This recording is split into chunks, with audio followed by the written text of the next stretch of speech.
ки медона ҳамин ғишти пухта дар чанд градус мепазад. мо дар шаҳри Левакан яъне ки Сарбанд омадем. як заводи навқ шудагие ғишти пухта робот мешавад. дӯстони азиз, нархош бошад 95 дирам дар ҳамин завод бор карда метояд. дар як камаз агар бурдани бошед 8000 дона ғишт бор мекунад. дӯстони азиз, рақамҳо дар зери навор ҳаст. кадом ноҳия кадом шаҳр бурдани бошед, рақамҳода занг мезанед, доставкаш нархош маълум мешавад. касоне ки ба ҳамин гуна ғишти пухта робот лозим бошад, ҳамин видеоро максималӣ равон кунед. размери ғиштмон дарозиш 25, бариш 12, ғавсиш 6 см мебошад. ғишти пухтаро бинен, овозиш чӣ хеле. акнун печкаша нишон медиҳем, тамошо кунед. як пешара мебурем.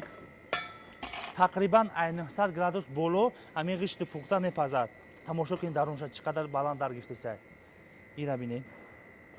алови ҳам ки гарми баланд бурумадесай. ғишти пухта дар 90 градус боло мепазад. дӯстони азиз, ина бачаҳо дуланда бор кардестай дохили шаҳри бохтар 8000 дона бор кардестай. шумо кадом шаҳр ноҳияҳо бошед, рақамҳода занг мезанед, доставкаш договорной мешавад.